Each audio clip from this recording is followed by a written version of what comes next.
you know, we're just going to try being not yourself, which is kind of the thing.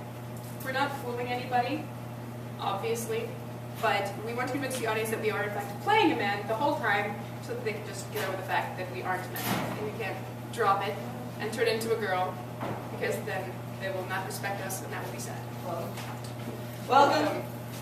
Join the phone, join the thread. Alright, so the point of all this is not to convince the audience that you're a man. You're not. We've got it figured out. We kind of know. The point is to convey masculinity or maleness. And that can mean different things. Like, if we're talking about some, like, authoritative, dashing, sideburn figure over here, that might be one kind of authority. That might be one kind of, like, masculine, whatever that would be. And then you can talk about a figure that's obviously not being female, but isn't necessarily just being stereotypically hypersexual male, whatever that is. Kind of just what you make of it. So we'll be doing some exercises today, and we're calling this Being a Man from the Ground Up. You might notice a theme. We're quite literally going to work from the feet up. So that's why we ask people to wear comfortable shoes. If you don't feel particularly capable of not being yourself in the shoes you're wearing, then take your shoes off. Because that whole stuff, you know, about like walking in another person's shoes and like, you know, that's kind of what we're talking about today. Right.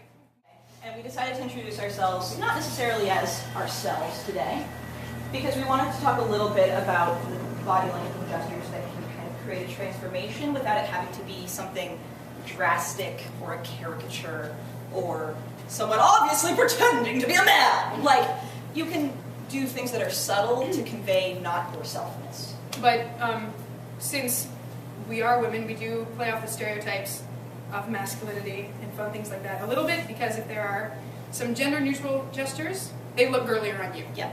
We will point them out along the way. Don't do them. Oh, just in the immortal words of last year's Man Workshop, I do have to open this with rule number 1 is you have a penis now. Get used to it. Yes. And everything kind of stems from there. And everything kind of stems from there. Let's be real, men are pretty simple to figure out. Anyway, where was I going with that? Oh, Well, the first rule is that, yeah, is when you're on stage, you can do something that is gender neutral. You can cross your arms. You can point at something. You're a girl, you're going to look like a girl doing it. So, try to find gestures that either de-emphasize your feminineness or emphasize your masculinity. What would femininity? I can't talk. It's hard to say. Anyway, so as we're going through these gestures, a lot of these gestures we're going to say, don't do this, do this. Of course, with any part, you're going to come up with the gestures that are right for the character, right? You're going to be conveying, look, I'm funny, look, I'm flamboyant, look, I'm introverted, look, I'm powerful, look, whatever. You're going to come up with your own gestures. These are just guidelines that are talking about shedding your own... Guidelines with an actual rules, if you will. That are talking about shedding your own gestures in favor of something that might convey a certain amount of masculineness. Yeah, that just reminded me of something you said, is that Todd builds her male characters, or any character in fact, from the hands in, and I build mine from the stance out.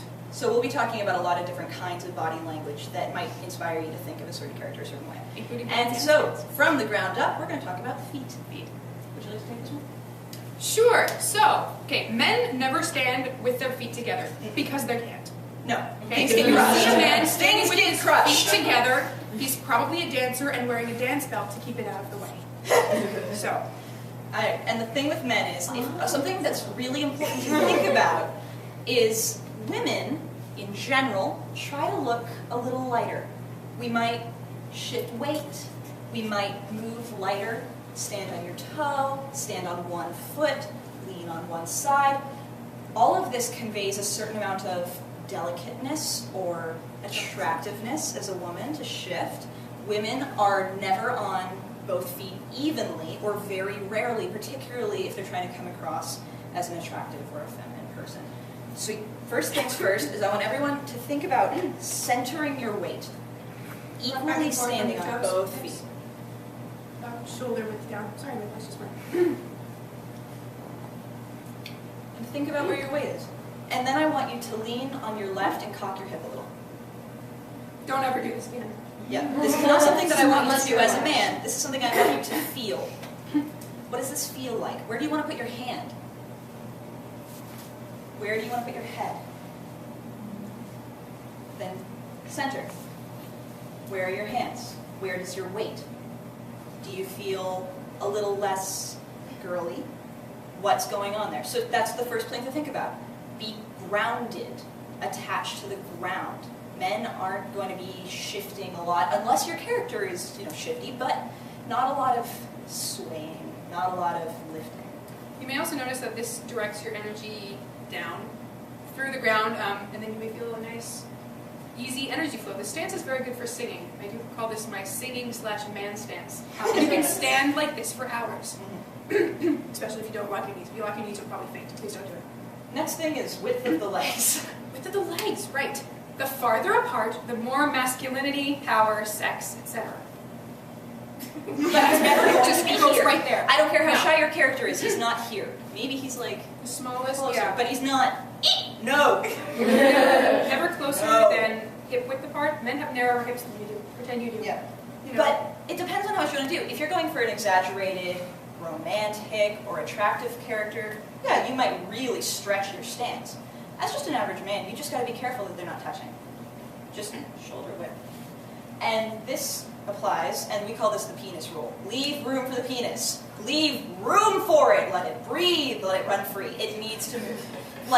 You have to be constantly aware that there is now an apparatus between your legs that you could easily crush.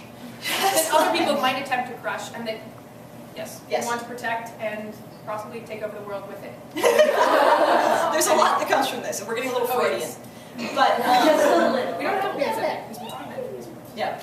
So standing, find a comfortable stance. And again, if you're playing a man right now, think about a stance that your character might take. If you're not playing a man right now, we're just interested in kind of thinking about this. Come up with a stance that feels like a man to you. Find a width that feels comfortable. And then what I'd like to do right now is talk about walking. Okay. Are we going to do hips first? Yeah. Okay. I'm going to backpedal a little bit. Speaking of the penis and the stance, this leaves you vulnerable. You might be very easygoing and kind of chill if you stand like this. This is more powerful. Driven, masculinity. Your toes may tend to point towards someone you're attracted to, like you're talking over there, and I'm super duper attracted to Megan because I'm facing her with my toes and my penis. And then if you feel intimidated, the toes go in to protect the penis. It's an interesting point. Anyway, and also about the stability, you may feel, this happens to me, I can stand here for hours and then I forget to move while I'm on stage and things are going on and I'm wooden. So you can move around a little bit in it, shift, you can lean, don't ever do this. Don't move from the hip. You will look For the like love a of girl. God. Please You don't have ever. no hips as far as this workshop goes. They have disappeared. You can lean a little bit, you can shift in and out. From the rib cage, totally you can move. Yes. If you need to move from the hip, it has to be an elongated thing. It can't be a curve. Don't pop the hip. If you need to lean, you can do that, but without bringing attention to this. Curves and angles are girly. We pretty much tried to avoid them. This will come back. Walking. Walking! All right, walking is an incredibly characterized thing, right? A person's walk, the speed at which they walk, the weight with which they walk. The way they lean, how much they bounce up and down, what their arms That's all about character. are hanging. So much of what we're going to tell you is that's going to depend on what kind of character you're playing, or what kind of man you want to convey, or what kind of masculinity, or masculineness, apparently.